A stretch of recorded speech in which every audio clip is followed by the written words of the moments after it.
everything's pretty much planted in the hoop house. So I wanted to do a quick walkthrough, show you what's growing, and also kind of go over a couple little things that were mistakes that I made that I'm going to correct before we add the greenhouse plastic. So right now we've got these temporary row covers on. I put on because we actually were supposed to get a hurricane that didn't end up happening.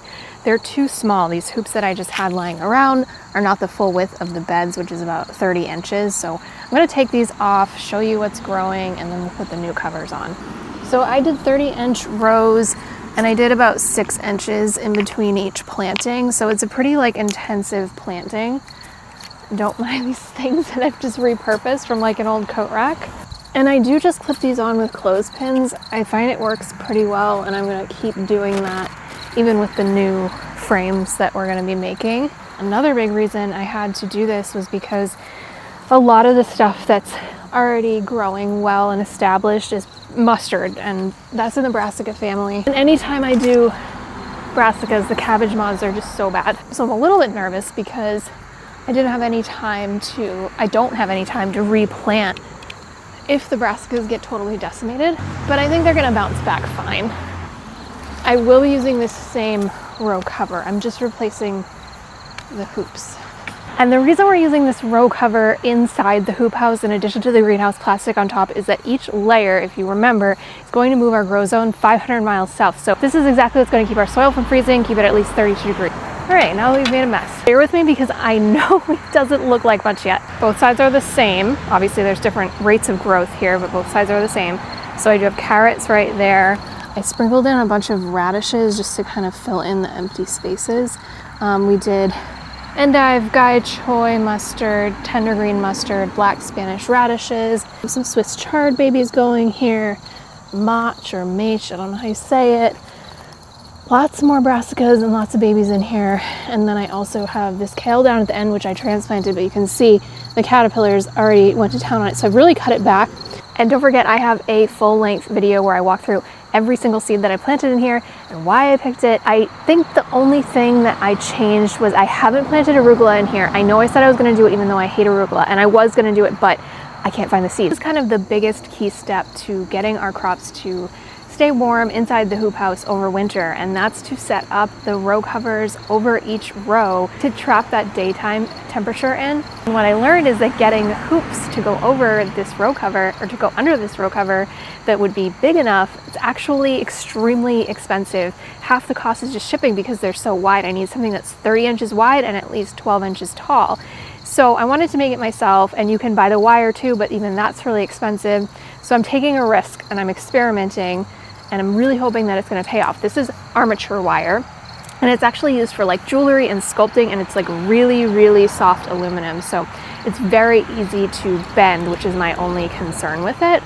Supposedly it does harden up the more that you work with it. It was actually only $17 for this 32-foot roll. It's going to end up being half the cost of either buying the wire or a quarter of the cost of buying pre-made hoops. So if it works, and the metal isn't too soft, it's a great way to save money. Now what I've done here is, you probably can't see it, but I have some marks on my table, and I'm going to cut these into length, and then I'm going to use the edge of the table to just bend them into the shape that I need, which is literally just a flat top and then come down the side. So I'm just gonna uncoil, measure for my first leg, and we don't need to be super precise here. So that's our one leg. Bring that mark down.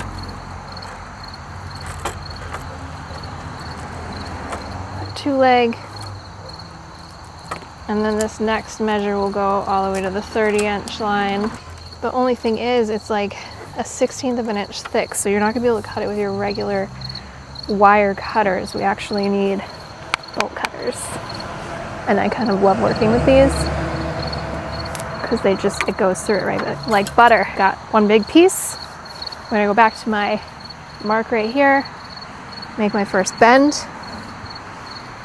And again, it's wonky, but I can straighten it out. Flip it over, keep that edge parallel. Make my second little bend. Smooth this center bit. Even if this bent a little bit, you just bend it back into place. Perfect world, I would have 8 of these. I only have 3 for each side right now, so I'll just do 1 on either end and 1 in the middle. The great thing about this armature wire is it's like very malleable. It's actually like a pro that it's malleable. Stretch it to fit where the row isn't like perfectly even because I'm a human and I make mistakes. But that's fine because I can just adjust the wire. I think this fear of having to do something perfectly prevents a lot of us from ever trying in the first place. And like, the reality is like, what's the worst that can happen if this gets messed up? At least I tried. Agrivon is like the best of the best for row cover. It's not even like that much more expensive than the cheap stuff you can get on Amazon. This is something that will stay on at all times throughout the winter unless I'm actively checking on the plants or harvesting.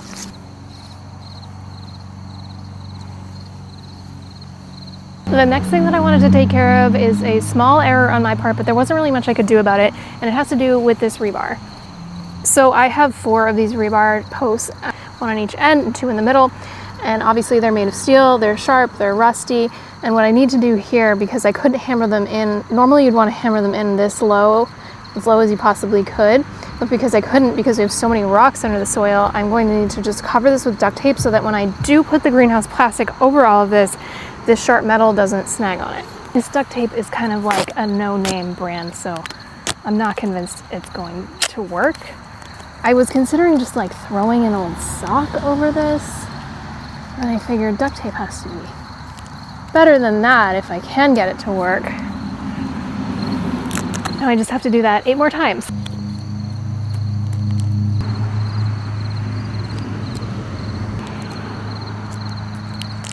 Okay, I'm feeling ambitious. The bugs are coming out, the sun is setting, but I really wanted, and I can't get this idea out of my head, I really want to do like an extension of these wood chips to create like a curved patio area where the front of the hoop house will be.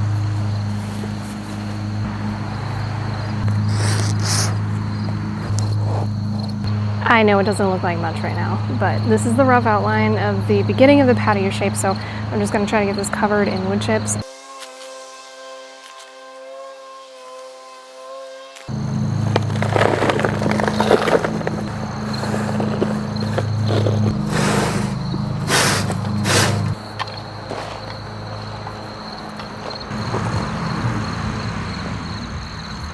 The last project of the evening is supposed to be a fun one. It's the solar lights. So I just unpacked them though, and they're way further apart. They're like 1.5 feet or 2 feet apart. So I'm not really sure how I'm gonna like orient them on the ceiling of the hoop house, but we're gonna try it and see what happens.